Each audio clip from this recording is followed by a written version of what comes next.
Good morning and welcome everyone to today's webinar titled Divine Flatline, Is God Dead in the ICU? With our guests, Dr. Philip Choi and Dr. Lexi Torque. I'm Andrew Andresco, Project Coordinator for Transforming Chaplaincy, and we are delighted you could all join us. Just a couple housekeeping questions off the top. You are listening using your computer speaker system by default and are muted. Should you have any technical questions regarding the audio or visual, please type those into the chat box, which you'll see in the platform's dashboard. I can answer those. You will have the opportunity throughout the event to submit text questions to our presenters by typing your questions into the questions pane of that same control panel. You may send in your questions at any time. We'll collate those and we'll have a Q&A at the very end. I also wanted to draw your attention at the bottom of the control panel. Dr. Choi was kind enough to provide us with handouts. So there should be 4 documents in there. You can download those. If you're having any trouble, be in touch with me and I can email those out to you. So with that, I'd like to introduce Paul Gauschutt, Research Staff Chaplain at M Health Fairview, University of Minnesota Medical Center, and convener of Transforming Chaplaincy's Hospice and Palliative Spiritual Care Research Network. Thank you, Andy, for that transition, and thanks for all the work that you did in preparing for this event. And thanks to all of you again, as Andy had said, for taking your time to join us. And if you're watching this later on video, thank you so much for your contributions in the field and for research. So yeah, as Andy had said, we are delighted to have Dr. Choi and Dr. Torque with us for this webinar today. And would love to introduce first Dr. Choi.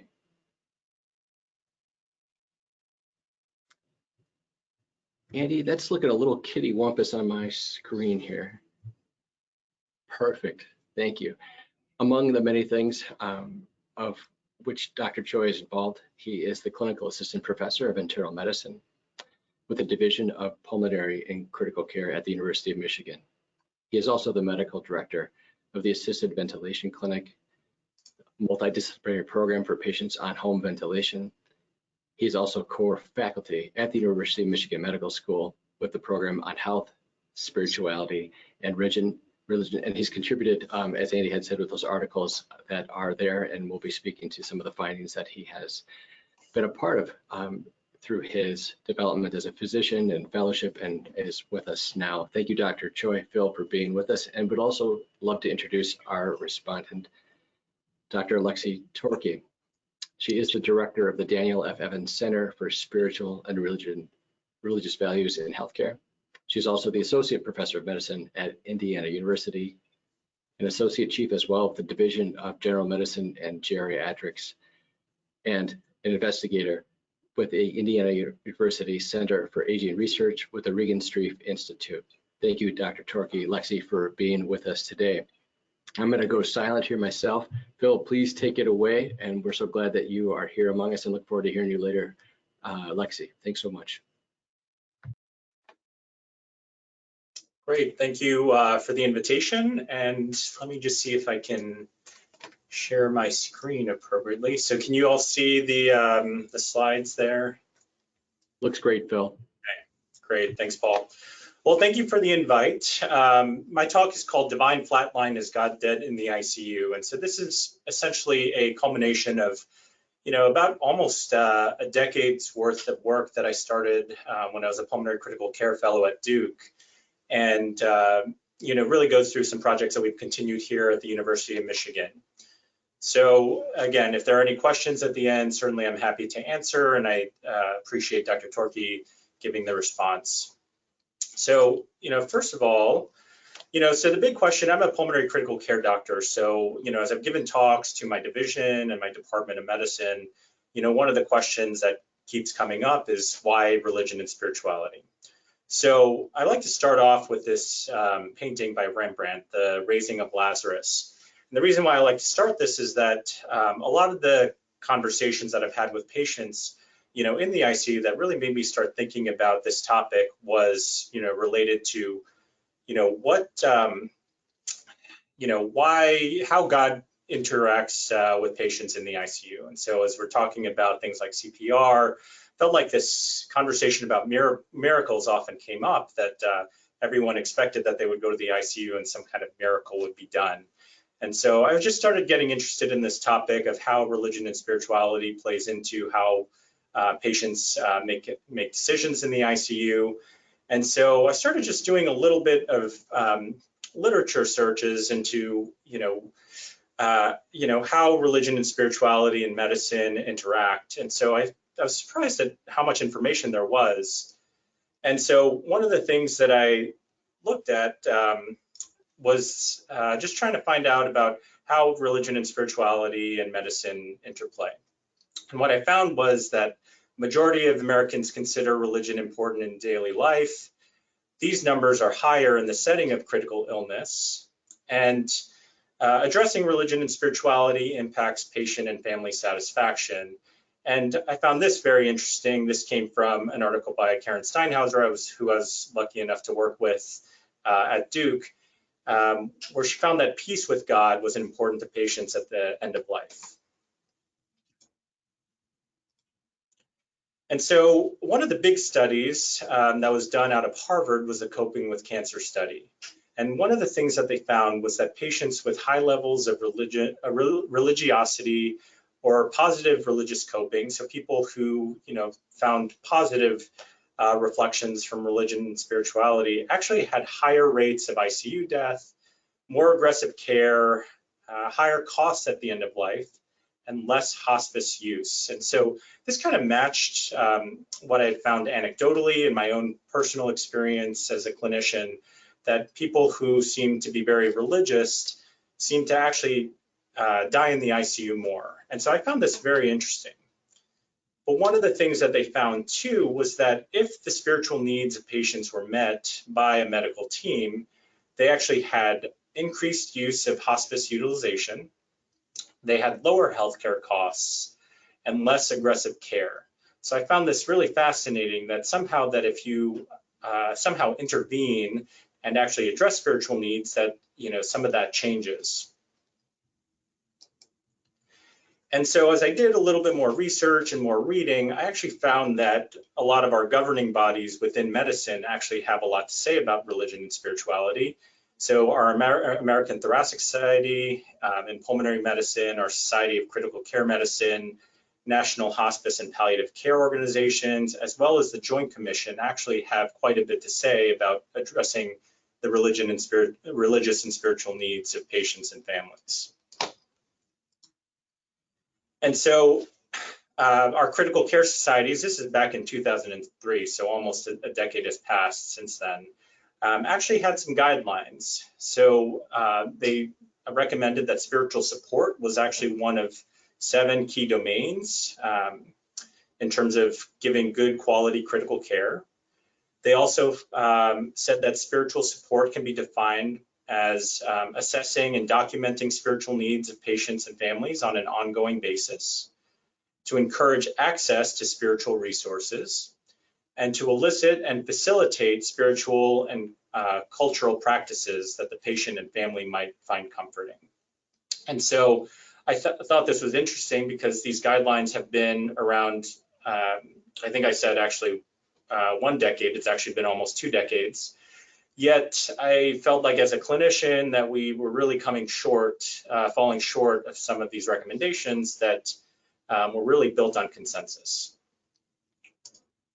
So the Joint Commission, which regulates a lot of what we do in hospital systems, also had a lot to say about spiritual support. So they say that spiritual assessments should at minimum determine the patient's denomination, beliefs, and what spiritual practices are important to the patient. So this information would assist in determining the impact of spirituality, if any, on the care or services being provided, and will identify if any further assessment is needed. The standards require organizations to define the content and scope of spiritual and other assessments and the qualifications of the individuals performing the assessment. So again, this is our governing body within medicine and really impacts the care that's being given to hospitalized patients. And so as I started to think about religion and spirituality as a whole, I've had some discussions with some of my mentors, and we started talking about healthcare chaplains, because they were the ones who were providing a lot of the spiritual care in the hospital. And we realized that as clinicians, we didn't really know too much about, either what they were doing, when they were called. And so started looking into what do we know in terms of the literature about healthcare chaplains. And so I had found these two studies. One was by Peiterman in 2010, and this was a multi-center study, and they surveyed patients, and they found that 70% of the patients surveyed reported wanting to be visited by a chaplain, but less than half were actually seen by a chaplain. And of those, 81.4% of those thought that the chaplain visit was important to them. And so this other study by Bracolo and colleagues in 2004 did telephone interviews with the next of kin of deceased patients in a Catholic health network. And they found that 74% of the patients' death was actually the first, or 74% of the next of kin, death was actually the first contact with a chaplain. And an overwhelming majority felt like they had gotten comfort and support by the chaplain. And so why does this all matter? So first of all, it's really about patient and family satisfaction. Are we meeting all the needs of patients and families when they're sick in the ICU or sick in the hospital? We have these mandates from professional societies. And then also, from the Coping with Cancer study, this actually does have quite a bit of impact on our healthcare system as a whole and healthcare costs. And so this all led to the work that I've done and started during my time at Duke and have continued on here at the University of Michigan. And so my first project was published in the Journal of Pain and Symptom Management, and it was called The Patient is Dying, Please Call the Chaplain, the Activities of Chaplains in One Medical Center's Intensive Care Units. And so essentially what we did was we did a retrospective chart review. We looked at all the 5 adult ICUs at Duke University Hospital. So we did a query of the electronic health record, and we were looking at basically all patients in the ICUs who had at least one chaplain note. And so we looked at patient demographics, including age, gender, race, religion, and ICU location. We looked at clinical data, including the admission diagnosis, hospital and ICU length of stay, discharge disposition, the SOFA score, which is a marker of organ dysfunction, and then the time to the first chaplain note from admission, and then the time from the first chaplain note to either discharge or death in many cases. And then we were getting some data from the chaplain notes. So we looked at 2 key pieces of information. One was who the consult was initiated by, and then who the case was discussed with, because that was information that was available in all our chaplain notes. And so what we found was that we had a mean age of 60. It was 45% female, predominantly white, and as you can see, the patient population was predominantly Protestant. In the South, a lot of people actually identified themselves as Baptists specifically. And so our common diagnoses were solid tumors, cardiac arrest, septic shock, CVAs, cardiogenic shock, and ARDS. The median hospital length of stay was 6 days. The median ICU length of stay was 4 days. And 72% were mechanically ventilated. And I do want to point out that 79% of these patients died. So quite a sick population.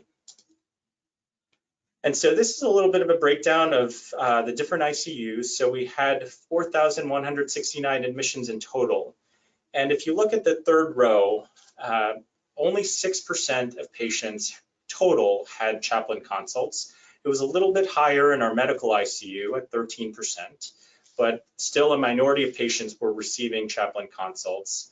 And then in this final row, we note that for the patients who had a chaplain consult, this was a percentage of patients who actually died. So total 81% of patients who had a chaplain consult died in the ICU. And that was pretty consistent throughout all our various ICUs at Duke University Hospital. So quite striking. And in terms of some of the data regarding when the chaplains were being seen, I really wanted to focus on these 2 pieces of data. One is this days from first chaplain note to ICU death or discharge. So the median number of days was actually 1 with that interquartile range of 0 to 4, meaning that most patients were being seen by a chaplain in the last 24 hours of their hospitalization. Oftentimes, the visit was actually happening either at the time of death or even after death. And then there's a variety of ways that the chaplain consults were requested. So sometimes it was family initiated, sometimes chaplain initiated, but there's a wide variety of who the consult was initiated by. But I wanted to, again, highlight this piece of data in terms of who the encounter was discussed with. So over half the encounters were discussed with nurses, which I think that's at least some progress in terms of communication between medical teams and chaplains. But only 6% of encounters were actually discussed with a physician. And so I'll talk a little bit about that later as we talk about ways to bridge the gap between physicians particularly and spiritual care support. And so in summary, just broad summary of this project, we found really that chaplain consults are rare, that chaplain consults are mainly called for dying patients in the ICU, and there is minimal communication between chaplains and physicians. And so this really led to my next project. This is just a screenshot of a survey that I had handed out that I had entitled Spiritual Care and Chaplaincy in the Intensive Care Unit, an ICU Clinician Study. And so what we did was, or what our aims were, we really wanted to understand what ICU clinicians' beliefs about addressing religion and spirituality in the ICU were. We wanted to determine the frequency with which clinicians report addressing the religious and spiritual needs of patients. And we also wanted to identify ICU clinicians' attitudes towards chaplain consults. And so our study design, we did a cross-sectional survey study of ICU physicians, nurses, and advanced practice providers. The survey questions were designed based on the results from this previous study. And we looked at some demographics of our clinicians. So we looked at what their clinical level was, their primary ICU, level of religiosity, level of spirituality, religious affiliation, and religious service attendance. And so all our questions were based on a 4 to 5 point Likert scale. And then in terms of the analysis, we divided the answers into positive and negative dichotomous responses. So if someone agreed, that would be a positive dichotomous response, where if someone disagreed, it would be negative. And so this led to a publication in Palliative and Supportive Care, Addressing Religion and Spirituality in the Intensive Care Unit, a survey of clinicians. And so we've handed out 300 surveys and had 73% return. It was a majority nurses, and then in terms of physicians, we had a mix of attendings and fellows, and we had some advanced practice providers, so nurse practitioners and physician assistants. So this is a little bit of a small slide, but this just gives you a little bit of a breakdown of the various ICUs that they were in, division between nurses and physicians. And there's kind of a mix in terms of religious affiliation as well as religious service attendance. And so I really wanted to focus on a few key questions and answers that we obtained from this study. So the first question at the top is, it is my responsibility to inquire about the religious and spiritual concerns of patients.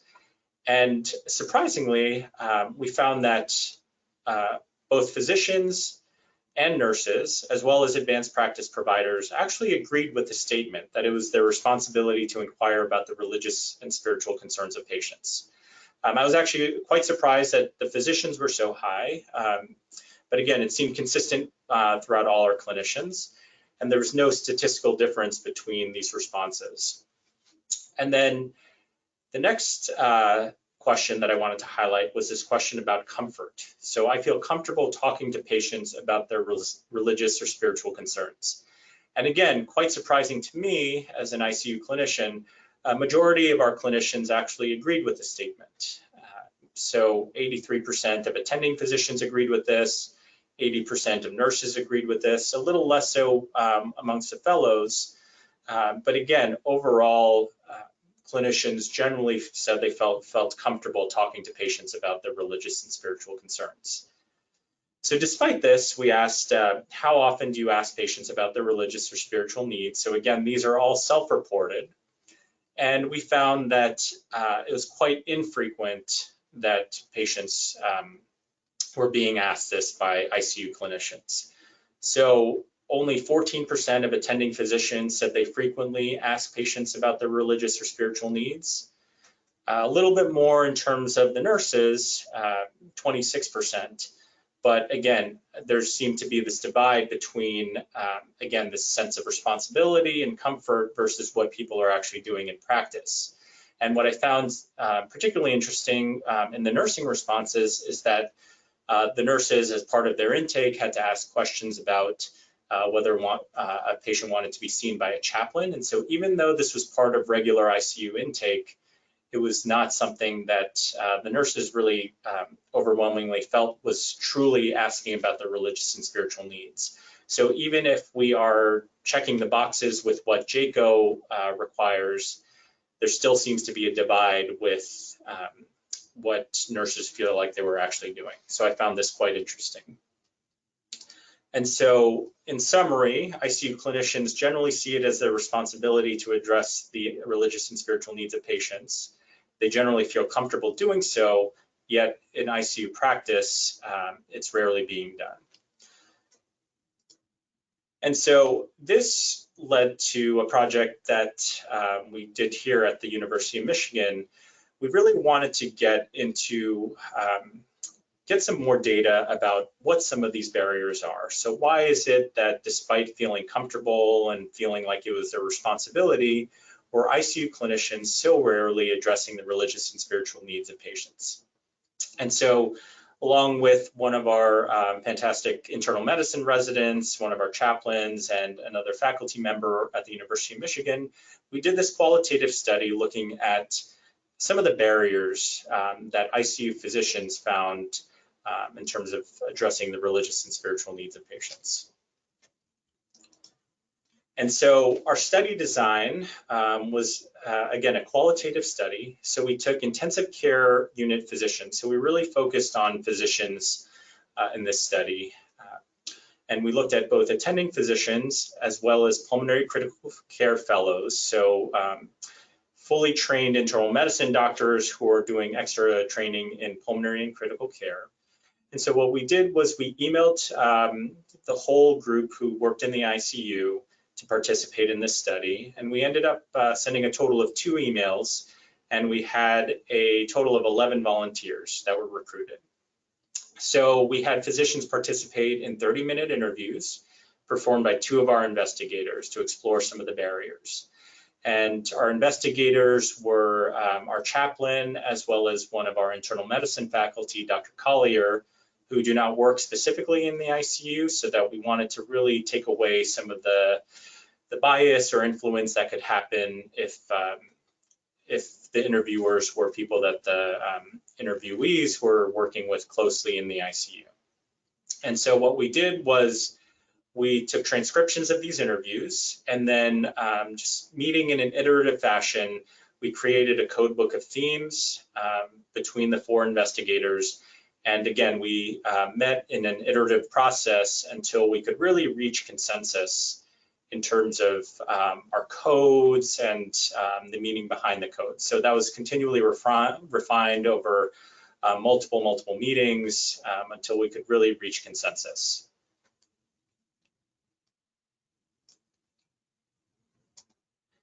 And so this is a little bit of a breakdown of who was in our study. So unfortunately, we were not able to recruit any female volunteers.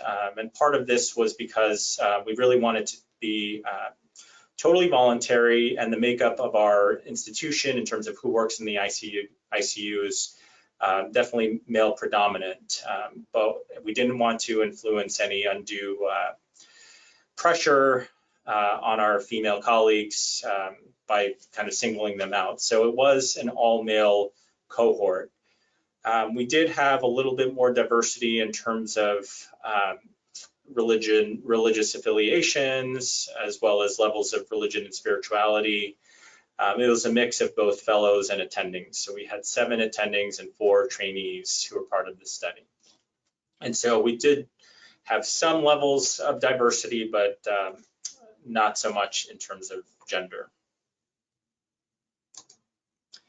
And so once we met to discuss all these themes, we really came up with 5 main themes. And I'll talk a little bit about some of the quotes that are really indicative of some of these themes that came out. So we had 5 main themes that we identified. One was discomfort in engaging with patients with discordant religious views. One was time and prioritization. One was lack of standardized reminders and checklists. One was this idea of specialization. And the final one was unfamiliarity with spiritual care support services. So the first theme, discomfort in engaging patients with discordant views. I'm just going to read a couple of key quotes that really focus on this barrier. So quote this first one from interview 8. So if the patient or family had a different religion than your own, that you didn't know enough about it to address any kind of meaningful way, so that might be a barrier. And if one doesn't see religion as an important part of their day-to-day existence, then even if I could see, even if patient and family brought that up, it could make the provider uncomfortable to discuss it in those kinds of terms. So really this element of discomfort there. And so the second quote, I think I'm really fearful of, based on my own insecurities with just offending someone, or like saying something like, oh shoot, I should put my foot in my mouth kind of thing. So not the most comfortable specifically with faith groups I'm not familiar with. We've had several patients of the Muslim faith in the ICU, and that was sort of new to me. And it was like, I don't really know what to say. And I'm worried if I say, so I don't know, probably it's my own insecurity. So the sense of just not wanting to really offend anyone, not really knowing the specifics about a different religion or spirituality. And that theme came up quite frequently in these interviews. So barrier 2, so this idea of time and prioritization. So some of the quotes that came up, sometimes by necessity, we really focus on the physiology and more concrete medical care, because what we're supposed to do first and foremost, and it's always also, people are much more comfortable dealing with things that they can make sense of, right? In med school, you learned a lot about controlling people's blood pressure and giving antibiotics than you do about spiritual care, at least I did. So that came from interview 1. And then another quote, so logistically, then you have to have 4 conversations that take up to 75 minutes of your day. And you're like, there's other people who you also have responsibilities to. And so I think in the hierarchy of obligations, that is something, while I feel it is part of the job, takes a backseat from a logistics standpoint. So the sense of there are a million things that we have to do in the ICU as ICU physicians, and while we'd love to be able to address the religious and spiritual needs of patients, when you have 20 things on your list, that might take a backseat. So really having to prioritize some of the things that may take precedent in an ICU clinician's mind. So this third barrier, lack of standardized reminders and checklists. So one of the things that we often talk about in ICU medicine is this idea of this ABCDF bundle. So this is something that's been studied, that has been shown to really improve outcomes in critical care medicine, to try to make sure that you're never forgetting about the things that really need to be focused on. So we talk about, pain, we talk about sedation, and one of the things that we talk about is family and the ways that family is engaged in patient care. And so we were actually quite surprised that many clinicians actually brought up this ABCDF bundle and use that as a mechanism by which we may actually address religion and spirituality a little bit more consistently. So a couple of the quotes. I mentioned have it be part of the ABCDE. We get down to F for Foley and feeding and family, and G is maybe God, so we can just add it to the list. and have that be one of the things that we sort of think about for every patient if there's an issue. And so the second quote, again, I think that often the nurses do volunteer that kind of information because they do attempt to serve as patient and family advocates in many circumstances, but we have not required them to. So the ABCDF bundle, F is for family, but it isn't a family subheading for spiritual needs, so we could configure it in such a fashion. So really talking about ways that we can incorporate, again, checklists as a way of regularly addressing the religious and spiritual needs of both patients and families. So this barrier 4, so this idea of specialization. So a couple of quotes here. I think part of being at an academic institution or a large institution with lots of resources and multiple disciplines is that we can use those different subspecialties like spiritual care. And I think if they're available and able to do a better job than I am, then it's probably better for the patients and family members if they did. So really this interviewee talking about chaplains and the fact that we have these specialized providers for spiritual care that we should maybe call on a little bit more frequently, as opposed to feeling like we as physicians need to be doing everything that may be specialized. And this next quote, and that's ultimately why a lot of times I kind of just punt and say, well, we have services available for that, because I know that I can have sometimes about the medical issues, and I think do a good job discussing these hard issues and transitions to comfort care, et cetera. But I also know that palliative just does have more experience in this with particular transitions. Social work have these conversations all the time, and chaplains have these conversations all the time. And I think it's foolish of me to think that I'm going to be better at all aspects of this than people that do this much more frequently. And actually the logistics, the nuts and bolts portion of it, because a lot of things I do are just broad brushes. So really, again, talking about the specialty of not only chaplains, but social workers, palliative care, in terms of having some of these more existential conversations. And so really, again, subspecialized medicine includes this idea of chaplaincy, who are these subspecialists in terms of spiritual care support. And then the final barrier was this unfamiliarity with spiritual care services. So the quotes here, I don't know exactly how things work on your side. I often call for chaplains and you appear, and sometimes you're there and I haven't called for you. I don't know. It is unclear to me exactly how chaplains work here. I do know there's one on call 24/7, and if I need a chaplain now, we stat page and someone shows up, and that's great. But from the non-emergent religious needs, it's difficult because a lot of times I think you can get in there and probably you can, like chaplaincy, do chaplaincy fellow rounds or chaplaincy rounds. And that would be great because you probably have a very different view on and could help with family dynamics that I might not see.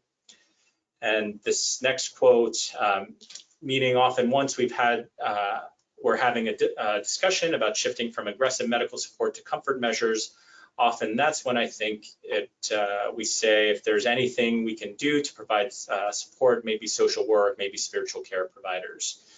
So I think there's a sense that ICU physicians maybe sense that spiritual care support can be helpful, but don't really even know some of the logistics of how to really bring chaplains and spiritual care support into the picture. And so in summary, we found through this study that many barriers still exist for ICU physicians when addressing religion and spiritual needs in the ICU. You know, one of the things that we found in terms of a common theme was that we found that we interpreted some of these barriers as really being related to external factors, as opposed to a sense of true identity as a holistic healer for physicians. And I think particularly as medicine gets more and more subspecialized, it seems to be something where we are really, you know, basically trying to bring in different specialists, in this case chaplains, as opposed to really finding it as part of our identity as physicians ourselves. And then again, there seems to be a divide between physicians and spiritual care support services that exists. And I think this is kind of a good adjunct to some of the data that I found in my first project. And so one final study that I wanted to discuss in the remaining time is a project that I performed at Duke with one of my mentees who was a med student at the time. And this was a qualitative study looking at chaplain notes. So we called it Documenting Presence, a descriptive study of chaplain notes in the intensive care unit. And so what we did was we did a qualitative study of free text in the chaplain notes that we were looking at. We used NVivo, a qualitative analysis software. And again, just as in the last study that I talked about, we met as a group to really through an iterative process, code, analyze, and interpret these chaplain notes. And what we found was 4 distinct themes that came up. So the first was this use of code language. And so when I talk about code language, this is really to talk about some of the ministry interventions that were pre-populated into the chaplain notes. And we found that in the free text, there is a lot of reiteration of these ministry interventions. So a couple of examples of this would be one where chaplain in the free text writes, chaplain provided compassionate presence, or chaplain facilitated opportunities for lament. We found that this was, again, just a direct reiteration of some of the check boxes that the chaplains were able to fill out in terms of what their ministry interventions were. The next theme was this idea of description rather than interpretation. So as we look through the chaplain notes and these opportunities for the chaplains to really write about their interactions with patients and families, we found that there was a lot of descriptive information as opposed to interpretations of their encounters. So some examples of this, so parents indicated that they are just waiting, patient's mother was standing next to daughter holding her hand, and patient's father was sitting next to the patient holding her hand and stroking her forehead. Or the patient has lung cancer and has been in hospice. Or patient's husband explained the patient's past 9 months of heart troubles, including atrial flutter and AFib.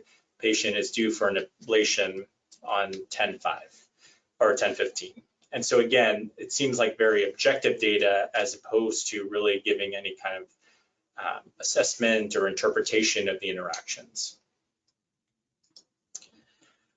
Another theme was this idea of passive follow-up plans. So a few examples here. So I informed the family of availability of hospital chaplain, or please page as needed, encourage family to contact chaplain if any needs arise. So this, again, this idea that the follow-up plans, rather than having active follow-up plans about when they were going to follow up, a lot of it seemed to be passive. And so, again, if there's not a clear understanding of how physicians even get in contact with chaplains, you know, we found that these passive follow-up plans probably would not be very helpful to someone who's looking at the chart and looking at the electronic health records. And finally, we did find that the chaplains really did have some key insight into relationship dynamics. So a couple of key quotes here. There seems to be family tensions between the patient's fiance and his 2 sons.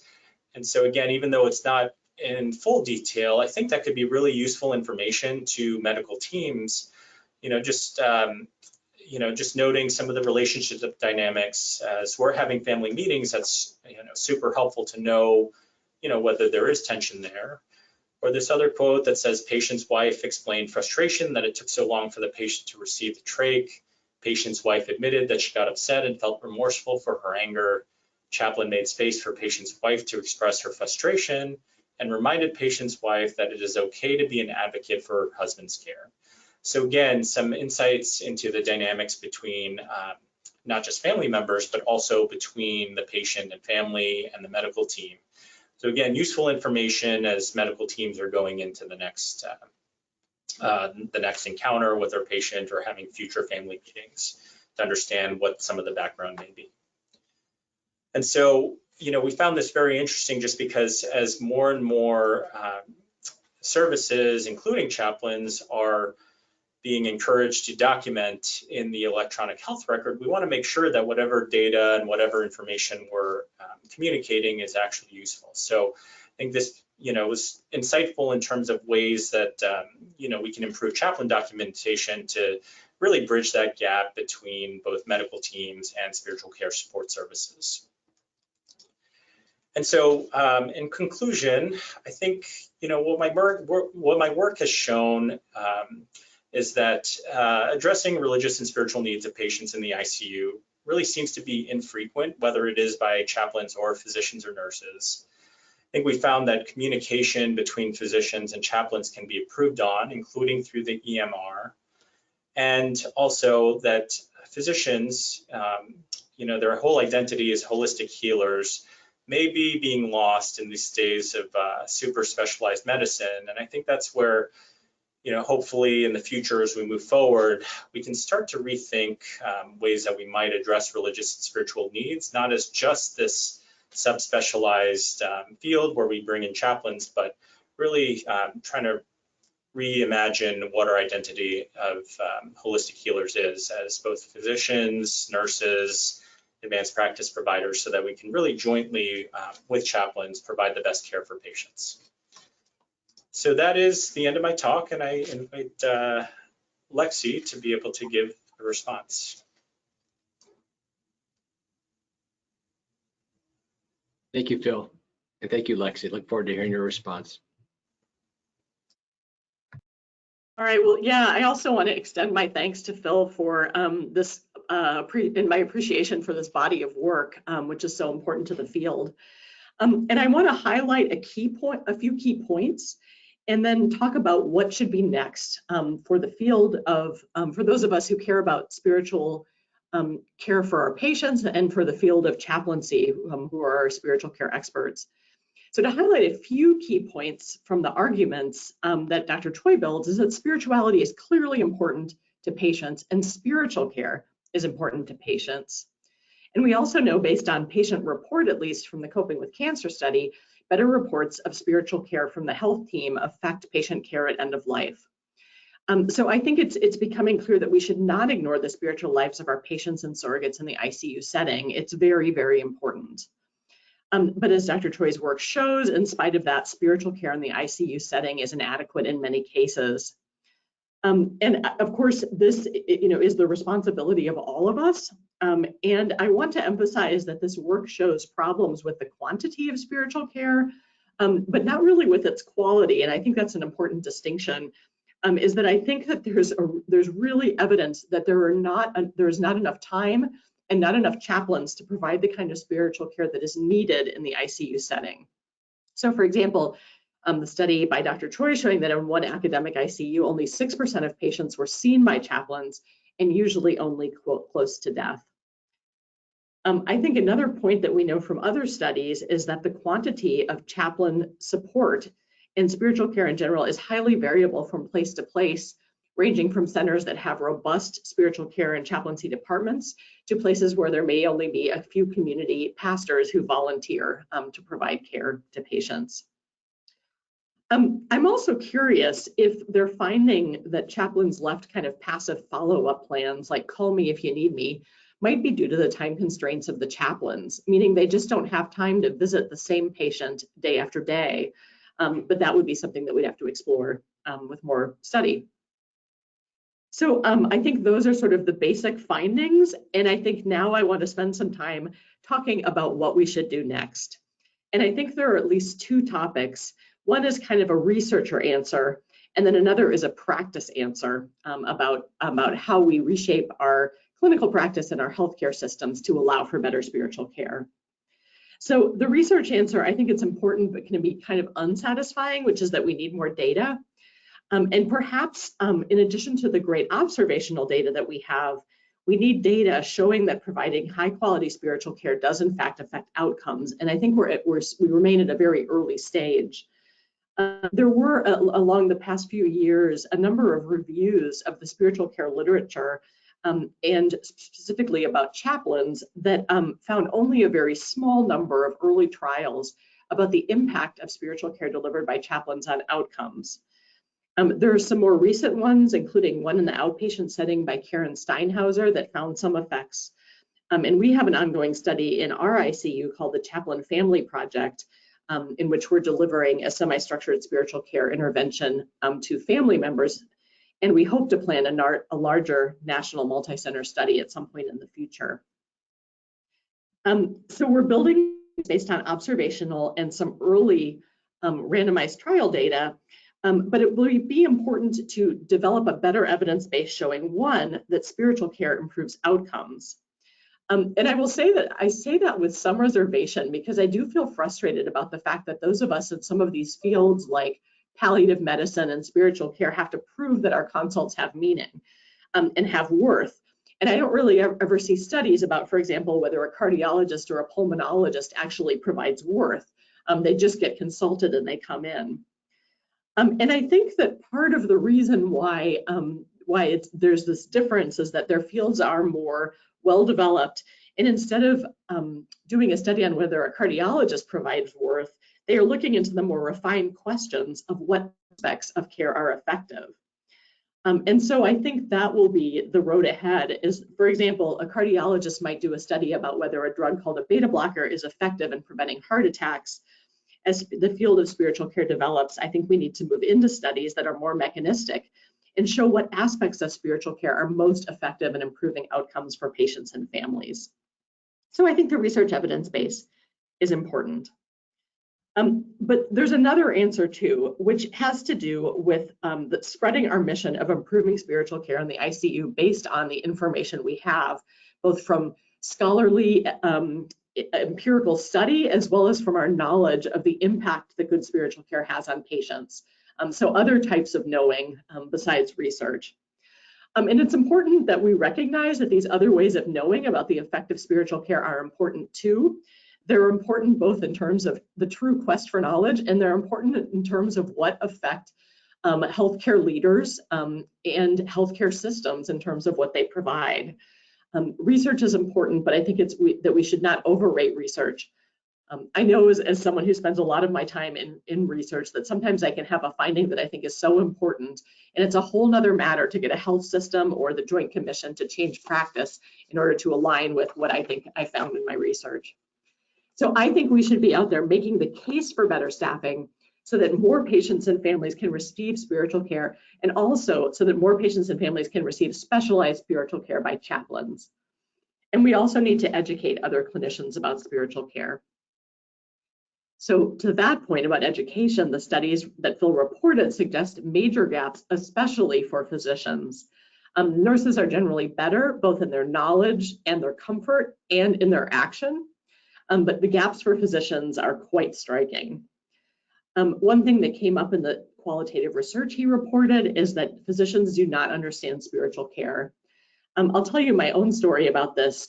Early in my years as an attending physician, I went to a conference for a group that's now called it was called the American Academy of Physician and Patient. I think it's now American Academy on Health Communication.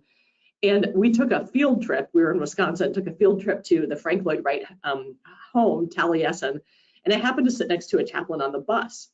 And I probably revealed my ignorance about what chaplains do. And she spent this 45-minute trip telling me all about chaplain training, how chaplains are trained to care for patients from all faiths and no faith, the openness of chaplains to the patient's own experience. And I was so surprised. I had no idea after all my medical training what chaplains truly did. And that was an eye-opening experience for me and really the start of a new direction in my research and practice. I think another interesting finding is that physicians are uncomfortable talking about spiritual care. And I think it's quite interesting that although most doctors answered the survey question stating that they were comfortable, their quotes tell otherwise. And this is a phenomenon that we see in other aspects of social science research, where, for example, if you ask someone if they're satisfied overall, they might say yes. But then when you get to explore a little bit, they might actually tell you specific stories or specific accounts that make you realize they're not as satisfied as they think. And I think it's true with discomfort here. Their quotes reveal their discomfort. I think there are ways around that, such as basic introductions in medical school and curricula like ISPEC, which is from the George Washington, from Christina Puchalski's work, which teach non-chaplains to be better at spiritual care. Another issue involves time, and I understand when I have done In the past, I've done general medicine wards. I have 20 patients I have to see, evaluate, and write notes on. And while there are other people who can deal with the spiritual concerns of the patient, I'm probably the only one who can write the meds and get them out of the hospital. And so I will acknowledge not having the time. And honestly, I don't think specialization is bad, with two caveats. One is that I do need to know how to respond when patients raise the issue so I can incorporate it into the care of the whole person. And second is we need to work as an interdisciplinary team. And this will be my last focus, is that I think there's evidence that physicians especially work in parallel with chaplains and not together, and nurses do somewhat better. So how can chaplains and other clinicians be more effective in communicating with each other? One is to focus on interdisciplinary rounds or huddles that highlight the most important thing. I've been on hospice huddles where they actually have the chaplain go first among the interdisciplinary team, and I really appreciate that because doctors tend to talk way too much and focus on our own area of expertise. And so I think that bringing in the other perspectives and voices first is important. Physicians and chaplains need to know each other, and I think a unit where there's a dedicated staff is a really good way to foster that. But we need to learn to know each other. And also know writing strategies that put information needed by other disciplines in prominent places. Probably very few chaplains and social workers want to read all about vent settings. And it's possible that ICU docs don't have time for some lengthy explanations about interventions, but we probably all can focus on a few key items that we need to learn in order to work effectively together. So I'll pause there, and I think the next step is we're going to open it up for questions. And I just want to look forward to working within the field in this interesting but important body of research. Lexi, Dr. Torkey, thank you so much. Phil, Dr. Choi, if you would kindly come back on and join us. I would, before we take questions from out there, again, so many thanks. I'm registering pretty high on my quality of life scale right now. So that you presented on your findings, Phil and Lexi, you could present on your findings too. And I've had a lot of fun listening to the both of you. Do either of you want to have some brief conversation between each other? I mean, Phil, and hearing Lexi's expertise in her peer-reviewed publishing, some of that, if you want to talk among each other. Yeah, Lexi, I just want to thank you for your response. I think you bring up a lot of good points. I think this idea of interdisciplinary teams is really important. Again, distinguishing between working in parallel versus working together. I think that's a great point. As I've met chaplains who, during my studies at Duke and all that, I really have, encouraged chaplains to introduce themselves to physicians. I thought it was interesting that cases were rarely discussed with physicians, and I wasn't sure if it was due to intimidation, but certainly as an ICU physician and now attending, certainly if a chaplain feels like their work is important, they should have the confidence to be able to go up to a physician. I know it can be intimidating, particularly if you're in a CPE program, you're still learning, but it's going to be hard for whole ICU teams to I don't think we're going to be necessarily trying to find the chaplain ourselves. And so I really have encouraged chaplains to really have the confidence to be able to, approach medical teams and, because the work that they do is really important. And, I want that to be known. And so, like you said, we have to know each other in order for, us to really be able to work together as opposed to just kind of in parallel. I appreciate that, although I think that we should take on some of the burden and realize kind of the power we are given as physicians in the field. And so I think that we ought to obligate ourselves to find the chaplain and introduce ourselves. And then I think we ought to structure interdisciplinary rounds so that we highlight other people, first. And so, I think the medical field is so hierarchical. And I think I think sometimes as physicians, we sort of forget that.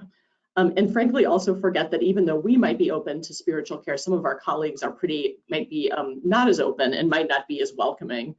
And so I think that we ought to take it on ourselves to do that work.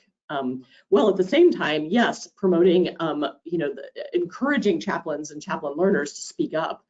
That's absolutely true, but we have to be ready to be receptive. I think, unfortunately, some docs are not.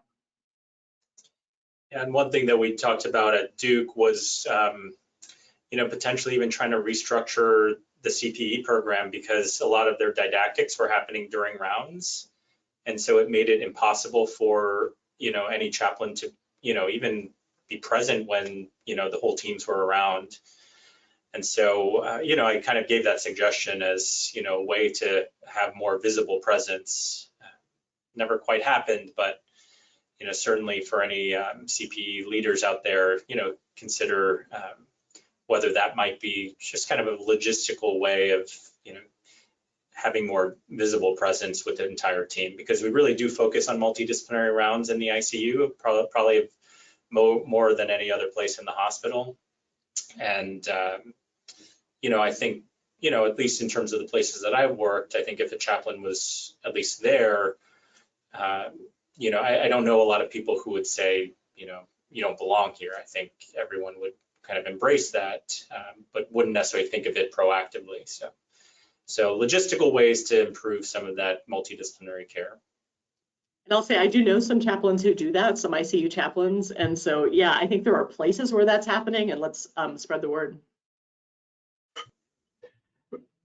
Picking up on spreading the word, some of the chatter that's occurred in our questions has been, I think, a sense of gratitude for your interest in this area and us as chaplains, but also how the work we do together to support people in all things kind of domain 5 in the palliative care world: religion, spirituality, and the existential matters. Andy, I'm going to turn it over to you, and while you are making a few brief announcements related to transforming chaplaincy, I'm just going to check the Q&A, and I want to apologize to participants in advance that we may not get to many of these, but we so appreciate that you are here. Andy, if you would. Thanks, Paul. Thanks, Dr. Choi and Dr. Turkey. I just wanted to bring folks' attention to, if you are interested in learning more about research, a great place to start would be our research literacy courses that we have online. They're asynchronous. We have a summer session that actually Paul is teaching this summer. It's a 5-week course, but it's spread out over 10 weeks. That starts in June. And if you're still feeling like you want to learn more and have had a great experience with 101, we offer a second course, Research Literacy 102, and that starts in the fall. So again, a good segue from 101 to 102. If you're interested in learning more about research and getting connected with your chaplain colleagues and healthcare colleagues who are already involved in research, we have a series of research incubator networks. You can go to our website and sign up. Paul, as I mentioned, is the convener of our hospice and palliative care network, but we have a number of specialties, and it's a very vibrant community among them all. And I just wanted to call attention again, we've got 3 of our fellows, our former Templeton fellows, run the Webinar Journal Club through APC, and they have a webinar next month. And I wanted to share that information with all of you. And lastly, Transforming Chaplaincy began a spiritual care management program in 2019. We had to take a pause last year due to COVID. We're excited to bring it back this fall. The kickoff will be virtual, but we're hoping that the capstone, we will be able to gather in person in Chicago in 2022. Again, it's all online. Check out the website for more information. Happy to email me and I can get you information on it. A lot of good feedback from our first cohort of 19 chaplain and chaplain managers. So that's it, Paul. I'm going to turn it back over to you. You know what, and I'm going to thank you, Andy. I'm laughing because I'm enjoying this so much, and my apologies to those of you who have tuned in and asked some questions, because honestly, we're not going to get to them, because I do want to hear from you, Lexi, and you, Phil. If you want to add some final words based upon your dialogue, the findings, please, the floor is yours as we wrap this up. No, I just want to thank everyone for joining. I'm sure it's a very multidisciplinary audience, and so I think, as a clinician, I always, even though, I've done this research, I still fall short in terms of, actually doing this in practice. And so, as Lexi has said, the more we can work as interdisciplinary teams, I think the more we'll improve the care for patients. So just appreciate everyone being here. Yeah, and I just want to thank Phil for his work, and I just appreciate that we're getting just a stronger and stronger every year base of evidence about the spiritual needs of our patients and how to meet them. All right. Again, heartfelt gratitude. Many thanks for your generosity. Thanks everybody for tuning in. Hope to see you for our next webinar. Take care, everybody. Thank you. Thanks, Paul. Bye. Thank you.